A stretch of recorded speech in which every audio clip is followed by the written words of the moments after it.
Bonjour et bienvenue sur cette nouvelle vidéo. Aujourd'hui, je voulais vous présenter l'outil TCP/Dump et la capture du trafic. Alors, il faut un accès à Internet avec TCP/Dump et un compte admin sur Mac, ou WinDump pour Windows. Pour les étapes, on va décrire un petit peu l'outil et on va faire une capture d'un formulaire web. Alors, TCP/Dump, c'est donc un outil que vous pouvez retrouver sur sectools.org ou tcpdump.org directement. Vous avez donc l'outil que vous pouvez télécharger avec la page, la man page, ici, avec toutes les commandes qu'on peut utiliser. Alors Apple en parle, vous pouvez directement aller sur support apple.com, fr, etc. Vous cherchez sur Google, et eux vont nous donner deux commandes pour enregistrer dans un fichier ce qui se passe, et pour le lire. Alors si on prend un exemple, il faut passer en admin. Alors pour connaître en fait la carte sur laquelle on va capturer, il peut y en avoir plusieurs. Moi j'ai désactivé l'Ethernet, donc normalement vous devrez en avoir plus. Ça représente un petit peu le ifconfig, ici.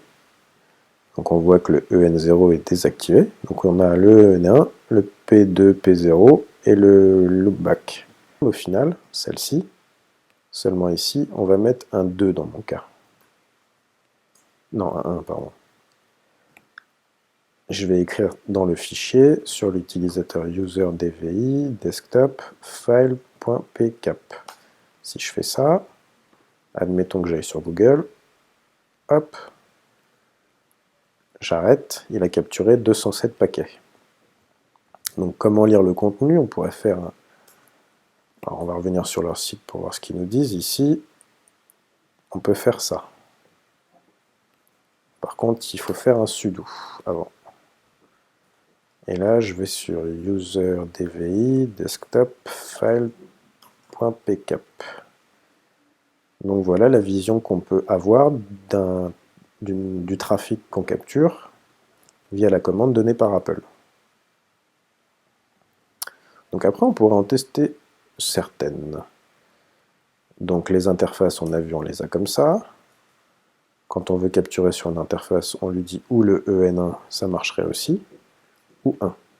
On pourrait limiter le nombre de paquets qu'on capture à 4 par exemple, en faisant un -c, 4. Donc vous voyez, il en a pris 4 et il s'est arrêté. Un sudo tcp dump -vvv pour avoir un verbose extra. Alors je peux aussi mettre -i de 1 toujours. Je pourrais faire un ping google.fr. Hop. Et là, j'ai un tcp-dump donc en temps réel, avec un verbose amélioré. Je pourrais toujours limiter à 10 par exemple. Donc je fais du ping, il prend bien les ICMP.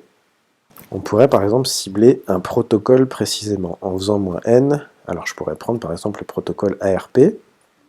Alors pour ça, pour favoriser d'en avoir, je vais désactiver ma connexion et je vais la réactiver.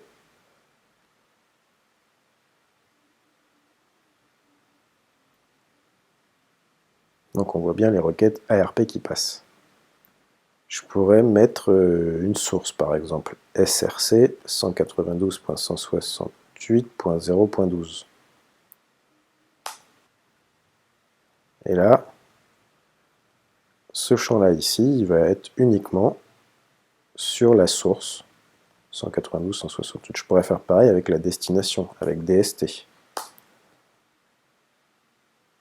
Donc là, c'est l'inverse, c'est les autres, les foreign ici, et le 192 ici. Donc après, on peut combiner plein de choses, hein, ça peut être assez intéressant. Alors, je voulais vous présenter aussi un petit cas particulier.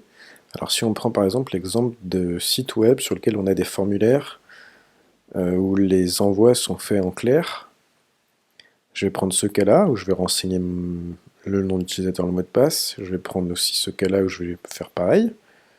Et sur le terminal, -vvv, -a, je vais faire un grep de -i de email égale, username égale, password égale, PASSWD égale cess égale login user name. Je vais mettre un moins color égale auto. Je vais faire ça.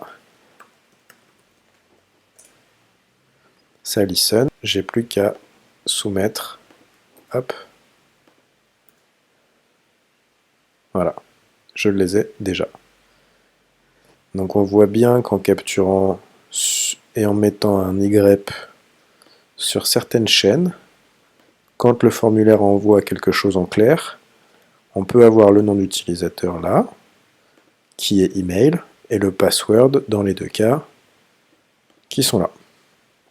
Donc voilà les petits usages qu'on peut trouver à TCP-Dump, et il y en a plein d'autres. Voilà, c'est tout pour ce petit tutoriel, merci de l'avoir suivi, et à bientôt!